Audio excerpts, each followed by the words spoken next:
Hello and welcome to Norwood Digest, NCM's news magazine show. I'm your host, Jack McCarthy, and joining me now is Graham Stetson, who's the new president of the Friends of Norwood Center. Welcome to Digest. Thank you very much. Pleasure to be here. So tell us, you probably own a business down in Norwood Center, so tell us about that first, and then we'll get into the Friends of Norwood Center. Sure.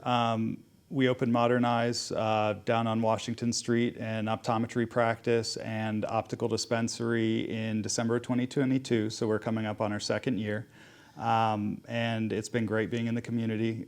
We love being involved with all of our patients and all of the neighborhood, and so we became board members of Friends of Norwood Center to help promote downtown businesses, and so we really enjoy trying to enliven our downtown area and help out our businesses and form community.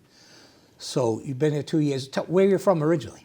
All over the place. I always consider myself a New Englander, although we moved around a lot when I was a kid. Spent a good amount of time in the Midwest, which is where I met my wife. So, something good came out of that. But we've been in Norwood for 7 years now. Okay. And is this your first go around with your own business? It is, yeah. It is my first go around with my own business. I've been in the industry 24 years now, so had a lot of experience, and it's kind of frightening to think it's been that long. I know. You don't look like you've been around 24 years. But it's our first venture into our own business ownership. So. And are you an optometrist? I'm an optometrist. Okay. So, and is your wife as well? No, she works at Mass Eye and Ear. She runs all of the events for ophthalmology. So she runs all the surgical events and courses and stuff like that for Mass Eye and Ear. So that's how we met in the business. So, but no, I do everything medical, nothing surgical with eyes. And so that's what I was just going to ask. The difference between an optometrist and an ophthalmologist is surgery. Okay. Yep. See, I learned something today. That's good. So, Friends of Norwood Center. Yes. You are now El Presidente. I am, indeed. Why? Well, because I'm passionate about Norwood. It's a wonderful town, a great community, and it has some great businesses in it, some great small businesses. And the goal of Friends of Norwood Center is to promote businesses and promote community through, direct promotion of businesses as well as community events to draw people to local businesses, such as our pub crawl, and this year we're starting a business window competition as well. Okay, so let's start with the pub crawl, because Yes. I think that's coming up first. It is, yes. So give us the details. So November 13th, which is a Wednesday, 7 p.m., we are going to be starting, I believe, at Conrad's, and then every hour we will move to a different location, including Limey's, Napper Tandy, and Lewis's. You can go on our website. Can't remember our website. We'll put it up there. Thank you. You can go on our website and register for tickets, and tickets are $25. You'll get a nice tote bag with some swag from Castle Island. And it's always a great time. It always sells out, so get your tickets soon. So the shop window contest, that's a new one. Yeah, it's something we've been talking about for about a year now, and we got some support from the Rotary Club of Norwood. And so we're teaming up to create a business window competition for the holidays. The judging starts on Small Business Saturday, November 30th, and runs through the middle of December on the 15th, and then the awards will be given on the 18th. And so we're looking for businesses to sign up. You can sign up on our website, and we will end up creating a map that we'll hand out to visitors at any of the businesses that are in the window competition, with a map of the other businesses and a link for voting. So the customers will vote? Yes, absolutely. Oh, that's cool. Yeah, we're going to have a panel of judges that are going to go around and award 3 prizes, and then we're going to have a Voter's Choice Award, which is what the visitors will be voting on. That's very nice. And so you probably don't want to give away anything, so I was going to ask you what you have in mind, but for our window, it's okay if you want to keep it under wraps. The train will be making a return to the window. So we had a train last year. Train will be back this year, but I think that's all I can officially tell you. Yeah, no, I get it. Nobody put me up to, Charlotte didn't put me up to finding out what you were doing. So Oh, well, yeah, just don't tell her about the train, I won't. all right? I won't. She'd miss that stop anyway. What else we got going on? That's a great question. We're always looking for board members so that we can expand our activities, expand our reach. We're shifting more towards creating events to involve the community and to bring them to Norwood businesses. And we're also looking at expanding our scope outside of just Norwood Center, including South Norwood Center and some of the other small businesses and small business areas around Norwood. I think that's a good idea. Yeah. Geez, I lost my train of thought. Of course, that guy's calling me now. So what else do you want us to know?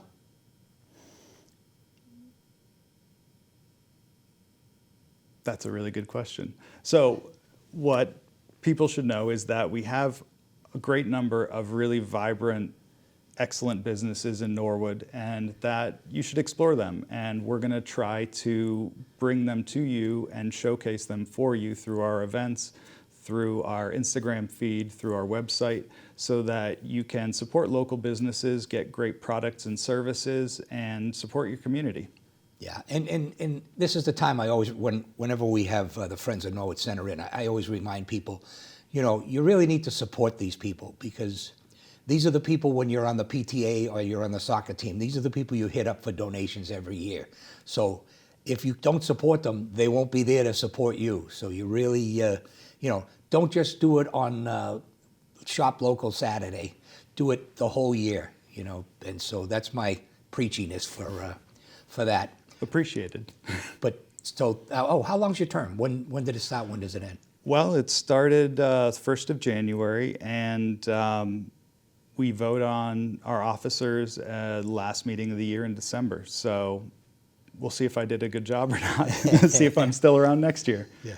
All right. Well, it was great to have met you. Yes. Thanks for coming on. And honestly, anytime you have anything, please come on, because we want to promote the local businesses. And before we go, give us the details one more time on the pub crawl. Pub crawl, November 13th, Wednesday, 7 p.m., likely starting at Conrad's. Register on our website, $25, tote bag and swag. Sounds good. I'll be there. So that wraps up this edition, not this edition, just this segment. Right now, we're going to go with Bethany King and Luke Arpino. No, that's not it. It's Luke Apone. I did that for Bowie. Giving you the latest CMS construction update. As soon as you see Bethany King from WT Rich, you know it's time for our monthly update for the CMS construction project. So what's been happening? I feel like I start this way every time a lot.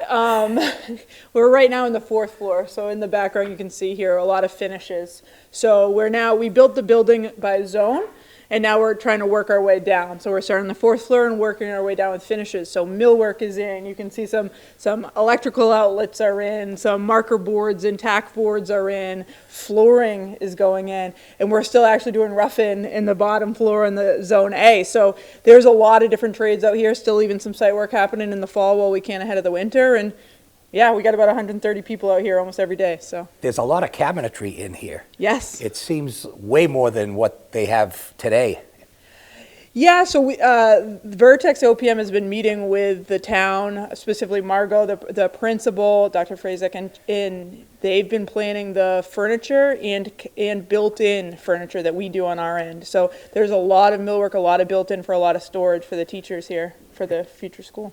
And there is so much learning space on the walls. It's amazing. Yeah, there's what we call those visual display surfaces, right? So tack boards and marker boards. But yeah, those are starting to go in. So those are usually some of the last finishes we put in, and then we're going to try and lock these doors and stay out of here. But if I remember, the last thing to do would be the ceiling, right? Yeah, it's called whiting out the ceiling and putting all the tiles in. So you can see some of them in now where we have to cut in some of the finishes for the sprinklers and the HVAC systems and stuff like that. But yeah, once those are whited out, we obviously have to start up all the systems, get the heat running in here. There's a lot more to do from a testing and balancing, startup of electrical systems. There is still a lot to do. But from a finishes perspective, the C 4th floor area is furthest along. So we're in October, so we're 8 months out, right? Yeah, June 6th is our substantial completion date. So still looking good? Yes, we're looking good. I know the town has a lot to do, and we have a lot to do next summer, and then we'll start demolishing the old school. But yeah, the schedule in general for the project is going very well and according to schedule, so all good. So I forget, is the old school going to be down by September? Is that the Part plan? of it will be down, but no, the entire school won't. It may be if we can expedite that, but right now there's a lot of abatement and hazardous material in there that we have to get out safely. So yeah, we'll start demolishing that. That eventually will be the turf field. That'll all go into the fall of next year. Okay. Well, it looks awesome. And this room especially, we just happened to walk into this room. But I think it's a sped room because there's a sink and then there's a lavatory. Correct, So you won't see that in every room, but in a lot of the special education rooms, you will see that. Correct, yeah, and we've actually been touring through a lot of the teachers just so they can take a look at it, and we're bringing the building committee through on Monday as well so they can look at the progress as well. So everyone seems pretty excited. Well, great. And I don't want to keep you because I know you got a lot to do. Always. But we'll be back with Luke Apone from Vertex to tell us what's coming up. Happy birthday, Norwood Community Media. We want to wish you a happy 20 years. Community is your middle name, and thanks for being such an integral part of our community here in Norwood. As a small business owner, I just want to say thank you for always shining a positive light on the small businesses here in Norwood. So happy birthday and many more. Well, Luke, we're here. Bethany told us what's been going on, but what's happening next? Sure. Next thing, our biggest, I guess, task right now is to get the building permanent tight as we head into the winter months. The building is temporarily weather tight right now. We just have a couple exterior doors to install to get the thing, I'd say, permanently tight, but we're, I'd say, 95% of the way there. WT Rich is working on installing a temporary heat system for the winter months to keep the building warm, to allow finishes and installation to continue. Outside the building, you can see the concession stand work is starting to happen at that building over in the north parking lot around the tennis courts. Concrete work's happening there, underground plumbing is happening. Once the underground plumbing is complete, slab on grade will be poured, and then we'll start to see the walls framed over there in the next month to 2 months. So once we get those doors in the heat, we're good to go all winter. Yes, absolutely. Yep, full steam ahead through the winter, getting the finishes complete, and then getting ready to do testing in spring. And, you know, Bethany had mentioned, you know, with the 4 floors are in different stages. Sure. So we must have a lot of people on site. Yeah, we're averaging 140 to 150 workers a day right now. As Bethany mentioned, they built the building in the rough stages, going building C, building B, building A, and now they're working horizontally across the floors and going down. So they're working in all buildings, C, B, and A on the 4th floor, and then, you know, we'll work their way down the building for the finishes while the rough still progresses down on the 1st floor. And we work those guys out of here in the next month to 2 months. And I know you've told me this before, but I forget. What's the last part that's going to be done? Which building? Right now, so it'll be probably building A, 1st floor, where the auditorium, band room, there's a kitchen down there for the 5th and 6th graders. So those are the last spaces we'll be working their way out of.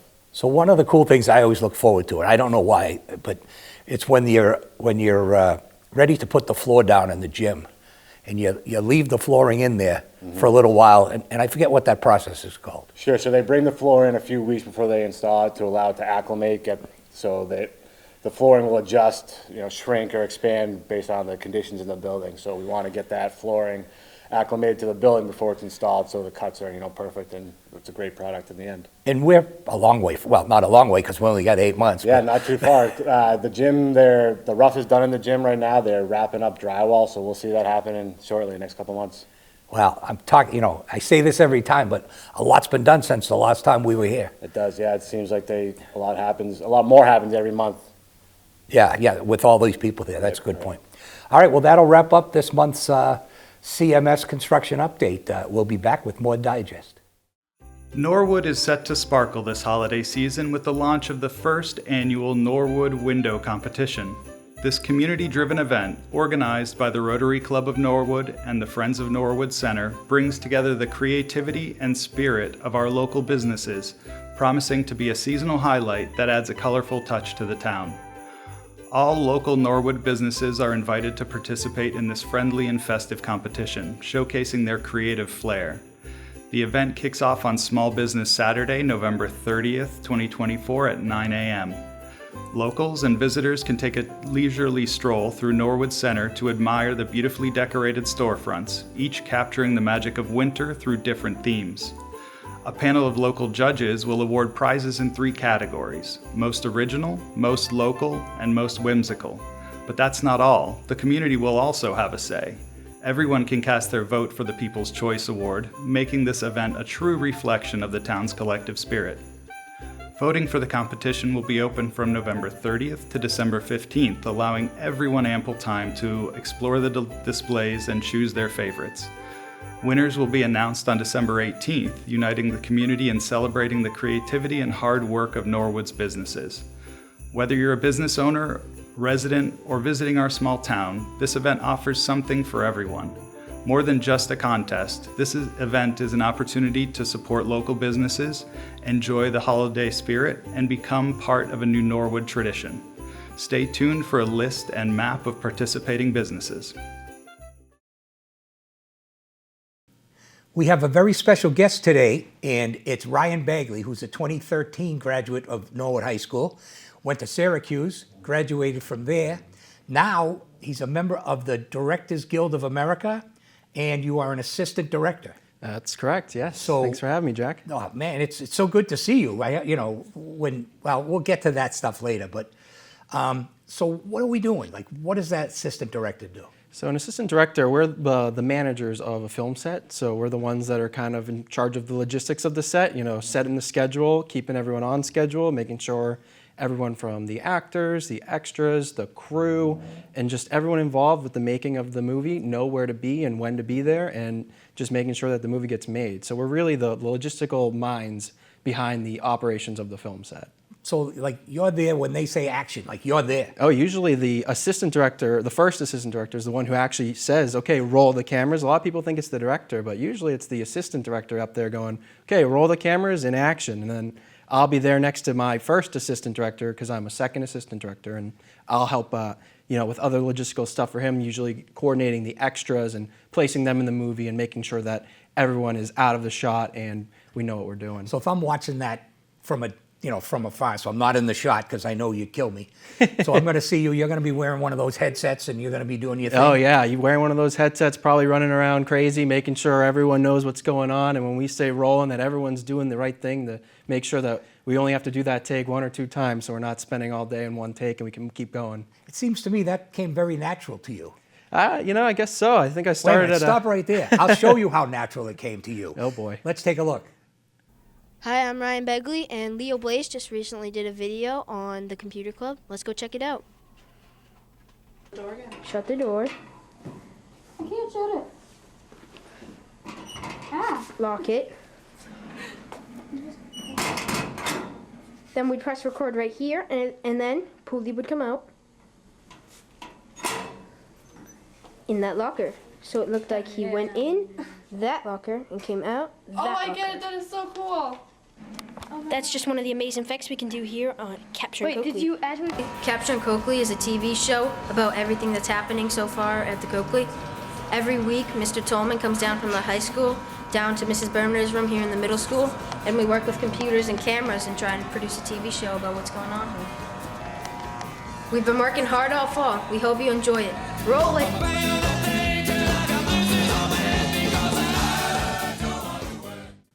Hey, I still say that today. I know, you were good then. You must be really good I at guess by it came now. naturally, yeah. So tell me, like, what are some of the films you've been working on? I know you did some local ones that were filmed in Boston. Yeah, I've been working actually primarily in Boston. Thankfully, the scene here has been pretty great. But most recently, I just worked on the Walking Dead TV show.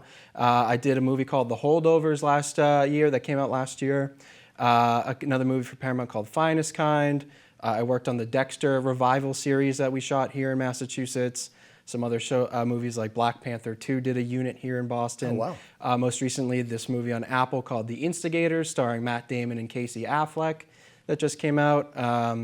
Yeah, there's just been a good list of stuff that I've been, very fortunate to have gone to So work I've on. seen The Holdovers. Yeah. Did you do the scene at the Pleasant Cafe? I did, yes. So that was a fun one to do. I grew up going to Pleasant That's- Cafe yeah, because you- I lived about less than a mile from there growing up. Yeah, my parents and my grandparents all say the same thing. Yeah. So that must have been kind of cool. Yeah, it was exciting because we had to, being taking place in the 70s, we actually had to turn it back in time. Well, too. you didn't have to do a thing Yeah, there. no, it didn't have to do a lot, but it was cool throwing that pinball machine in there and just having a cool feeling there. And, it was a nice commute to Rosendale for me, too. And I was there 2 weeks ago, and the owner, John, I said, hey, how was that? He goes, everybody wants to sit in that booth. Yeah. So that's a famous booth now. Yeah, good, all right. So what was one of the shots near the end, the chateau in Waltham? So actually, yes, the one where they got the Cherries Jubilee is right outside the chateau in Waltham. They were in the parking lot and they light the Cherries Jubilee on fire. Yeah, because and then they I have used to like, work in stomp it out. Waltham. I'm like, that's gotta be. You got a good eye. And then the other place, this is all about me now, apparently, was the Wakefield Bowler Draw. Oh, yes. My wife is from Wakefield. Oh, okay. And so when Yeah, she saw that was that, another she cool like, location, like Candlepin Bowling worked in. And so now talk about The Instigators, because I have to see that. I haven't seen that The yet. Instigators was a fun buddy crime movie, basically. Matt Damon and Casey Affleck trying to make a quick buck and wrapped up in a scheme to rob the mayor of Boston. And it doesn't go too well for them, and they're on the run from basically every cop and state trooper in New England, and they're trying to get away and make off with their payday. But So Casey's taken after his brother Ben. What was that, the town? yeah, I guess so. And Ben was a producer on the movie I too, didn't so know he that, must yeah. have had a little handle in it as well. Interesting. So what were some of the shots there? So we shot in the North End. We shot at Bova's Bakery there, and we did a couple scenes in that area. We were mostly at City Hall for 3 nights. Had to do 3 overnights at City Hall, and the weather 2 of those nights wasn't too great. So it was a long night, just weathering the storm there. And I had hired 40 people to surround City Hall. We had 400 extras playing protesters, City Hall workers that are all fleeing out because they pulled a fire alarm and they're all getting soaking wet. We had to have fire trucks pull up in all different areas around City Hall, state troopers and police cars all pulling up around City Hall. So we had all those extras to deal with. How do you manage that? Yeah, it was a lot. I had, my boss was I was a PA on that one. I was called a set production assistant. So I hadn't become an assistant director yet. But my boss, the second AD, calls me up and says, all right, we're going to have you get the people we need. We're going to need 40 people for these 3 nights. You should start making some calls. So I just reached into my, contact list and go down the list and, got everyone lined up on deck. And then we show up at City Hall. I'm like, all right, these are going to be all of our spots here. We're going to surround like this to make sure we keep the set enclosed. I assigned a bunch of people to be with the extras to make sure they know where we're going, because we had to keep them all over at the City Hall Plaza across the street, get them all ready there, walk them over when we're ready to shoot. And then, that director was a kind of a very go, Doug Lyman. He directed it, and he doesn't like to stop and break for any lunches or anything like that. So I had to have 4 people whose only job was to get food for everyone on the crew constantly and making sure everyone got fed. Yeah. So just a lot of logistics, and, it was a fun one, though. All right, so let's go back in time again, because that's always fun.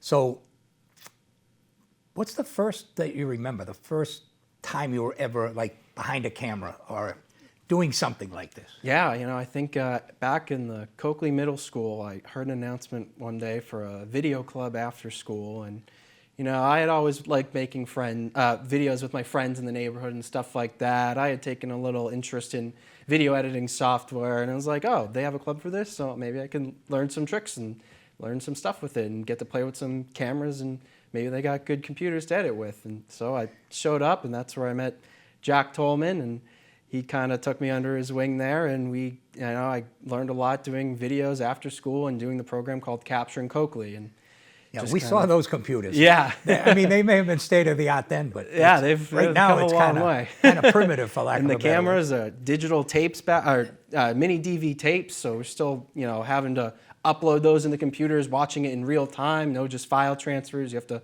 wait for the whole tape to play through to get it in there to start working with it. So, yeah. And how was editing then? Editing, it was, kind of similar to how it is now. It's still, still a software and, just clicking and dragging. The software definitely has gotten a lot better to making things a little more automated and a little snappier, but it's kind of stayed the same almost, but, there's just a lot of more tricks under your belt and a lot more stuff that can make it look prettier now. So you graduate from Coakley, you come up to the old high school, Yeah. right? And would you have 2 years in the old, two, Two in the new? old, two in the new. So you walk into the old studio. Yep. What was that?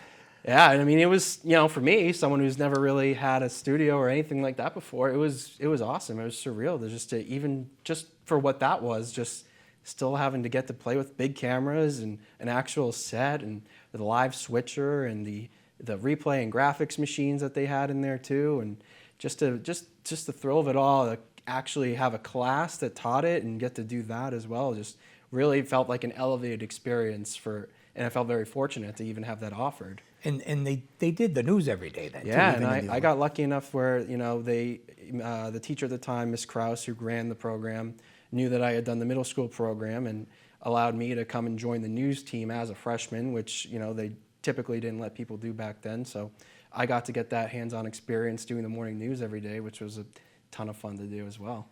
Yeah, so then, you know, fast forward a little, in the new school.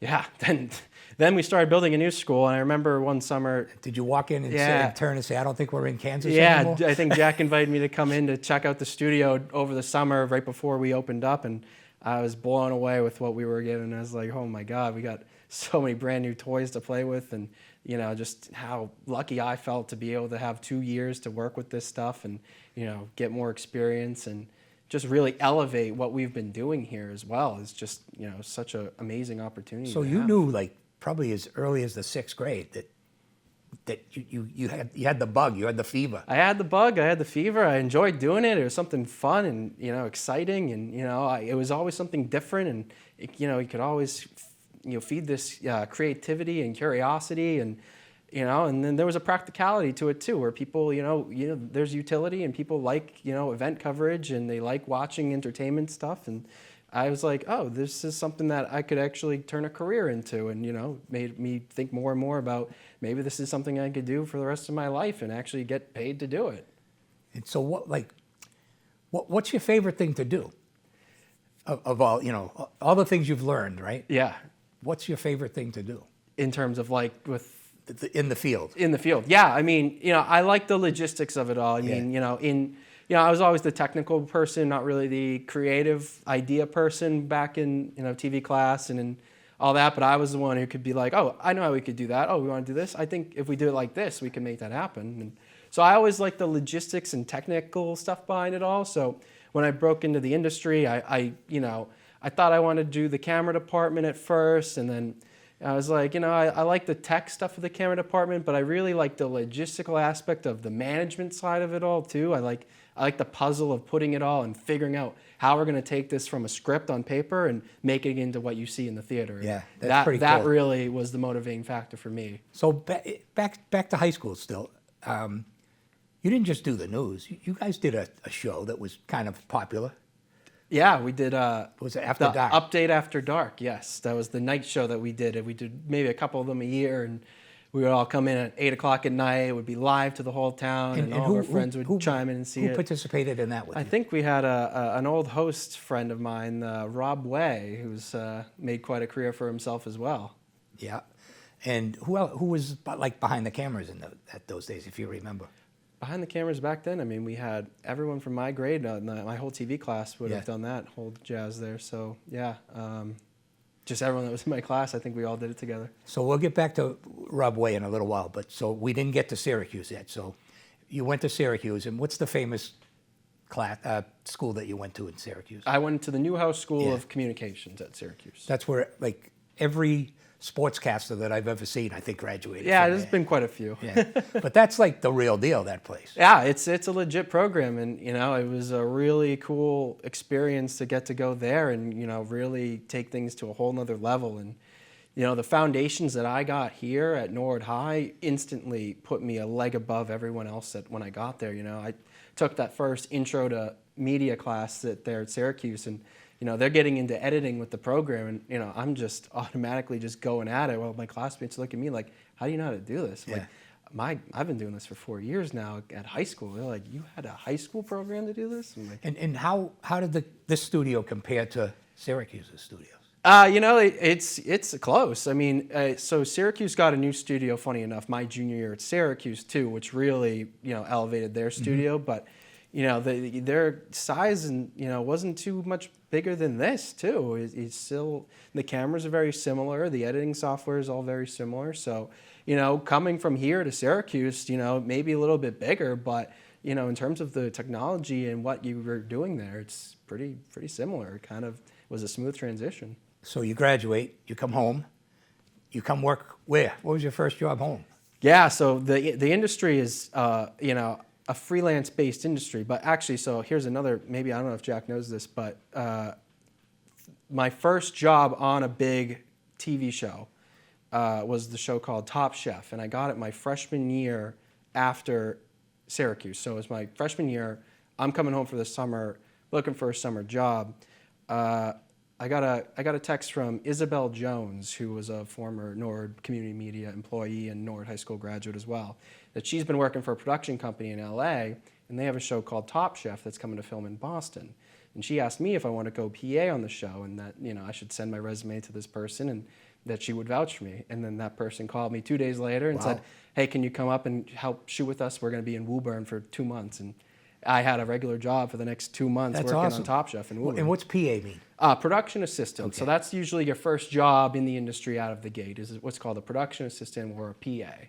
And basically you're doing anything and everything that's needed by the production. So it's your entry level spot. You can do anything from, making sure people aren't walking into the set to getting lunches for people and just anything that's logistically needed to help the show run. So was that show like a Gordon Ramsay type show, or? It's a competition cooking show. So they're a bunch of contestants. It's like MasterChef in a way. It's similar. Yep, Yeah. exactly.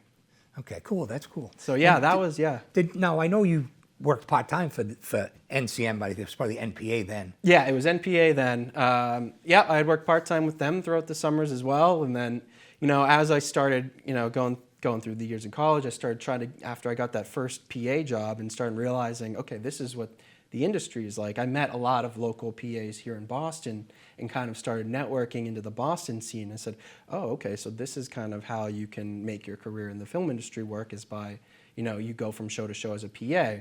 And I remember when Top Chef was wrapping up, everyone was talking about, oh, we're going to go onto this movie called Black Mass, starring Johnny Depp, about Whitey Bulger. And they're like, do you want us to send your info over to them? I'm like, oh, I have to go back to Syracuse. And they're like, oh, it's a bummer. And they're like, well, hit us up when you're back around in town. Yeah. So that is very cool. I did not know that. Yeah, So how do you get from a PA on Top Chef to being an assistant director in the what is it, the Directors Guild of America? Directors Guild, yeah. So Top Chef is a reality show, and actually the Directors Guild covers some reality shows, but it's mostly the film world. So I had done a few reality TV shows after I graduated. I did Wicked Tuna for a few seasons. I did a show called Married at First Sight. But I kind of wanted to get out of the reality and documentary world and get more into the film side of it all. So I finally broke into that a year after graduating, and then found out about the assistant director track and joining the guild. And in order to join the guild and get qualified to be an assistant director, you have to do 600 days of work on a film set as a PA. So almost 2 years. Oh, it took me about 4.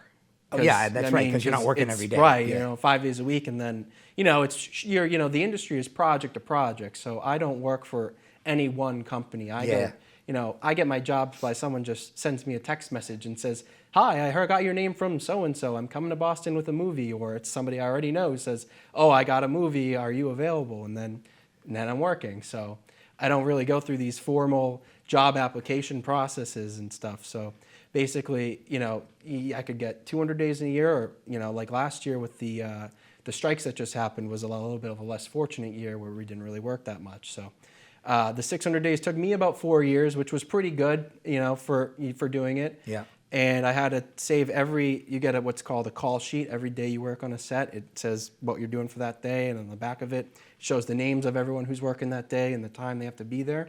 I had to save every single one of those call sheets. I had to save every one of those.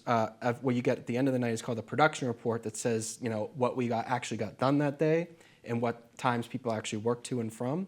So I had to save every production report. And then I also had to save every pay stub I got from when I got paid on the movie. put them all together into these big 3-ring binders, and I had to fill about 3-ring binders full of them, and I had to turn them all into the Directors Guild in New York City to have them go through and vet through it all. And it took them about a week and a half to go through it all, and they called me up and said, all right, you've qualified in place, and you're now eligible to take work as an assistant director. So did you mail it down there? Well, so that was an option, but then I thought, do I really want to trust UPS or FedEx with, my With entire your life? career? Yeah. So I decided to just drive it down. I drove down. I got a spot right in Times Square and just walked it over and went on up and met the people there. And they, I guess they don't get a lot of visitors there too. They were thrilled to have someone actually drop it off in person. So I got to meet the people there too and, get to see what they're doing there and how it all works. And And your car was still there? and my car was still there. Yeah, I came back. I couldn't believe the spot I got. And then I met up with a friend in New York, got lunch, and then I drove home. Oh, that's crazy. So yeah, and then they mailed it back to me once they had gone through it and approved it and said, all right, as long as it's approved now, then all right, we're good. You guys can send that in the mail. So you don't have to ever produce those again? Well, so there's another tier of assistant. So there's what's called a second assistant director, and then above that is a first assistant director. So to go from a second assistant director to a first assistant director, you have to do about 520 days as a second assistant director. So I do have to keep going and save all my call sheets now and stubs as a second assistant director to make that jump again. But that'll be a few more years coming before we do that. But I keep up with it as we go. That is very cool, though. One of the great things, and you've highlighted it, is the experience that you get here. And so many of your classmates are kind of going the same track as you, not necessarily as an assistant director. Right. But you've met some of these people on some of your shoots, right? Yeah. I know Brendan Hurley when he graduated from Quinnipiac, I think he went to. I reached out to him and said, hey, so I just graduated. I'm working on a show called Dexter right now. I need some smart people to come help me out on my set. I need them to PA for me. Are you available? Are you interested in anything like that? And he was like, yeah, I'd love to come try that out. Let me see what that's like. So I got to get him on set of Dexter. He did a few days with us on that, and he got to get a little taste of the film set life. I think he ultimately wanted to lean towards, more of the sports side of the industry. I think he's out working for NBC, doing stuff with the Olympics now. But, just to be able to, reach out to alumni and get people involved in the industry, I think has just been great to be able to, I've been lucky to be able to do and offer opportunities to people. Anybody else that you've run into? I've ran into another guy named Rob Way who was reporting on our set, very close to it. So what happened was I was on the Instigators, and we were shooting right outside of City Hall. And, we had fire trucks and everything, so obviously people are going to catch wind that we're filming there. And Channel 7's right there. Well, so I get a call on my radio going, we got a reporter setting up over by the, they're like, anyone know what channel they're with? They're like, yeah, I think it's Channel 7. I'm like, I wonder. I peek my head around there. Who do I see? Rob Way setting up with his camera guy over at the edge of the corner. So I go up to him and said, oh, hey, how you doing? What are you doing here? And, I was like, remember me? And then, he's like, of course. And we caught up, and I snapped a little selfie of us to send to Jack Tolman and Jeb Brunt to show that, two alumni of NHS working in different sides of the industries, Rob going in the news side, me going on the film side. And here I am managing the film side of it all and the film set there, and he's over there reporting on it. So that was a cool little clash of alumni there. That was a really pretty fun cool thing to do. So everybody probably wants to know, and the people always probably ask you this, they know you're in the films, right? All right, what famous actors have you met? Oh, it's been a good amount. I mean, on that show, we had Casey Affleck and Matt Damon. I've worked with Ben Affleck before in that Dunkin' Donuts commercial. If you saw did that Dunkin' Donuts with with Brady when he was and in the drive-through. Oh no, I remember that one too. But which not the Super Bowl one. That was the Super. No, I'm talking about the one with Tom Brady was in it. No, I didn't do that one. The most recent one. That would have been a fun one. Yeah, I think they did that one in L.A., but he did one where he took over the drive-thru, and we were at a Dunkin' in, I think it was Medford, and he was running the drive-thru and pranking people as they pulled up, like they were trying to order something, and he would just pretend to be an employee that had no idea what he was doing, and people were like, what is going on? So those were real customers? They were, because because then as soon as they pulled away from Ben, they pulled up to me, who said, hey, I need you to sign this little piece of paper here to let us use that in the commercial there. And most people were so starstruck, they didn't even know what was going on. They're like, yeah, sure. That's great. So yeah, Ben Affleck. I've worked with Mark Wahlberg. I've worked with Paul Giamatti on The Holdovers. I got to work with Leonardo DiCaprio and Jennifer Lawrence on a movie called Don't Look Up. There was a good slew of people that I've gotten a chance to work with. Now, I won't ask you who's your favorite because I don't want to put you on the spot. But any interesting stories that you can tell? You know, I just... It's okay. I I just didn't forget mean to put you on the spot. every story I ever had. Right. If I think of one, I'll let you know. And I just lost my train of thought too, so that's horrible. So we did that. Oh, if someone's high school student or a middle school student, they happen to be watching this, what advice do you have for them? You know, I'd just say, you know, stick to it and find your passion. Know that you really are passionate about doing this, and that, you know, there are careers that can be made from this, and not even just in the big Hollywood film industry too. There's, you know, companies that have in-house production teams that do stuff for their brands and for other clients and stuff like that. There's a whole... And we have a pretty robust one in Norwood. Absolutely. Kramer. Yep. Oh yeah, Kramer. Yep. Exactly. And then, yeah, there's the whole commercial side of the industry as well. You know, I've done a few commercials too where, you know, there's always people looking to shoot commercials. So there's a lot you can do. And even just if it's like the logistical stuff or the camera stuff or editing, there's also jobs that people might not even think about with lighting. You know, there's, you know, setting up lights is its own job. Just putting the props and the set decoration in the set is a whole job. You know, even things from like, you know, if you're shooting outside, we have a guy on movie sets whose whole job is to deal with the plants on the set. Yeah. So, you know, a greens person. So there's a lot of different other opportunities within, you know, industries as well that, you know, can still keep you involved and not necessarily in a technical role. So when, I don't know, I'm trying to figure out how old you would be because I can't remember how old my kids were, but when they filmed Ted in Norwood. Yes, yeah. You were I young think then. I was in probably elementary school. Yeah, okay. Because they filmed a scene at my house. Yeah, oh, did they? Yeah, and it was, you just made me think of it with all the prep. There was probably 15 people. They shot a scene. It took them one day to set my house up. Mm-hmm. It took them one day to shoot it. It wasn't the whole day. And then it took them another day to take everything down. Yep, yeah, exactly. And my living room, that's where the scene was shot, was on the screen for 11 seconds. Yeah. And it was 3 days. It's crazy how much goes into just a few, you know, seconds to just a few minutes on the movie screen. It's crazy. You know, a typical movie shoots for 30 to 40 days. Yeah. You know, so it's, yeah. Well, that's the thing. When people show up to sets, they don't realize, you know, our crews can get up to hundreds of people and, you know, can have, you know, 6 to 7 big trucks of equipment that get hauled out and set up lights and everything just to have those couple minutes done in one day. Yeah, there was like, I want to say there were 20 trucks in my neighborhood. Definitely. For one of those days to get all that stuff done. Yeah, you got the trucks of equipment, you have the trailers for all the actors. And then you got to feed them. And then you got the caterers and the tents to feed everybody. Oh, yeah. It was nuts. Yep. So anything that you want to add that you want people to know that I didn't ask you? No. Okay. So, hey, thank you so much for yeah. coming down. This was fun for me. And we'll see you in the movies, well, at least on the credits. It's where you'll more likely see my name. All right. Well, we'll be back.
welcome back to Norwood Digest. And you can tell from the garb that it's that time of the year again.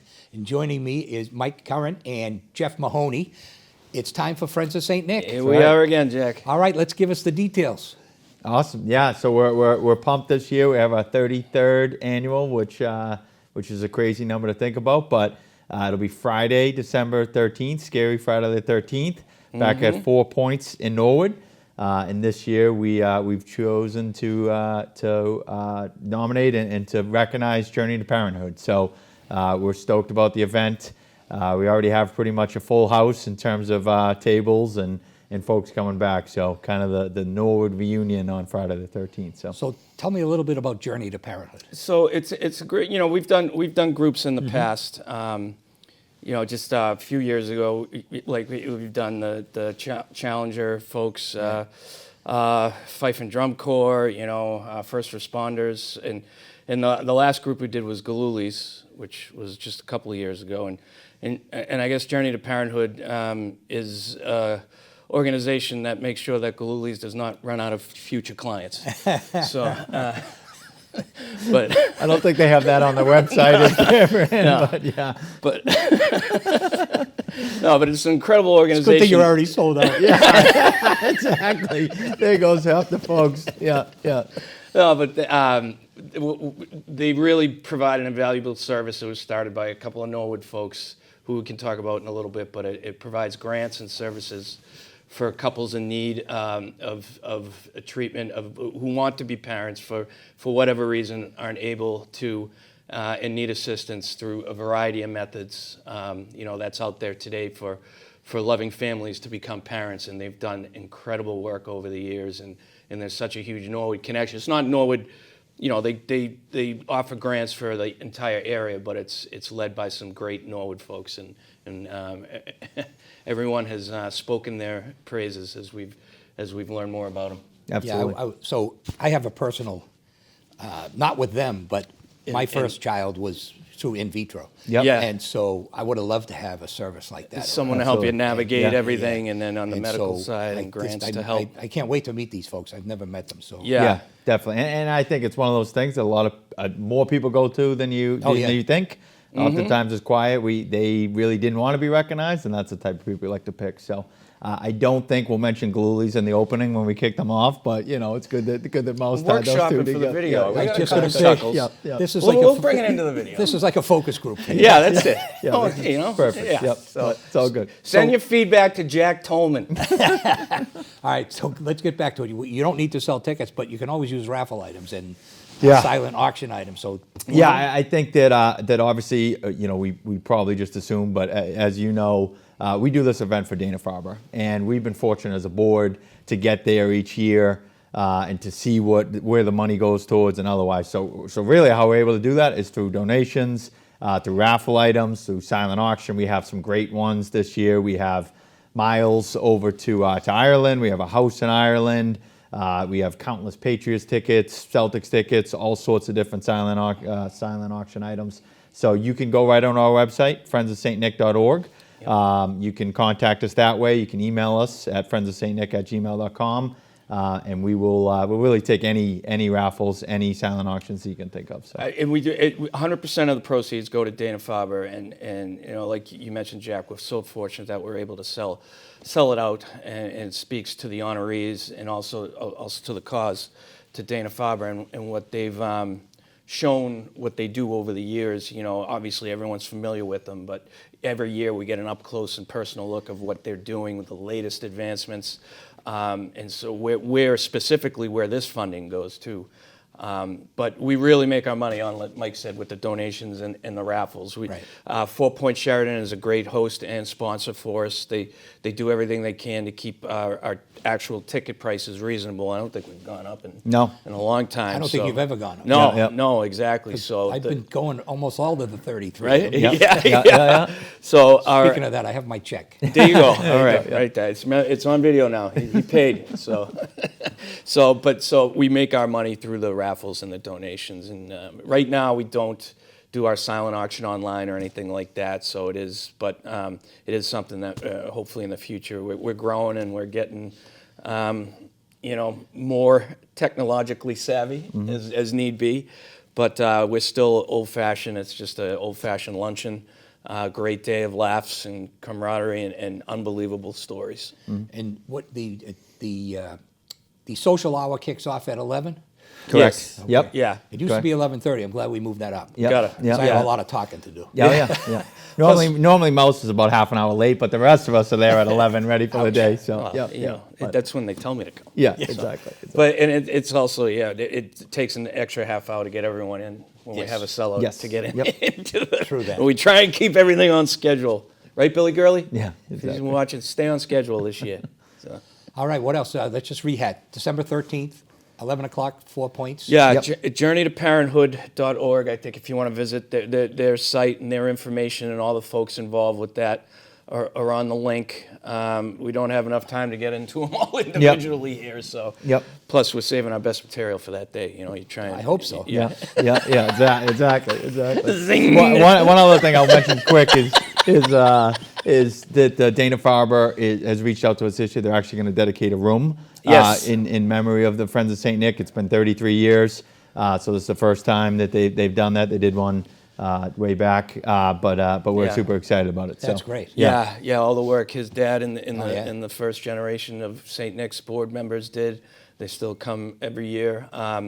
We're going to see $1 million in donations pretty soon because exponentially we're growing and growing, and again, not physically because there's only so many people you fit in the room, but as an organization and the generosity of this community, as we know for any cause. But this has become a tradition that we don't want to screw it up. Yeah, I mean, for me and probably for a lot, it kicks off the holiday season. It does. That's right. It Yep. does. Although we probably haven't had snow in That's 10 okay. years It's okay. for it. So You don't have to shovel that. no. That's good.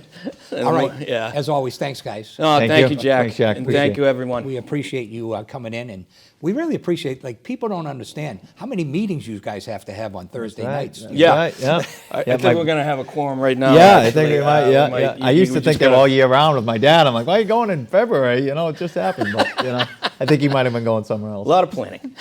Well, you got to, afterwards you have to do the postmortem. Postmortem. Yeah, that's exactly. it. Yep. That's yep. it. So, anyway, thanks again. All right, Thanks, thanks, Jack. Appreciate it. And that's going to wrap up this edition of Norwood Digest. We thank the great crew here at NCM. We thank all of our great guests, except for Jeff. And most of all, we thank you at home for allowing us into your living rooms. Good day, and keep safe.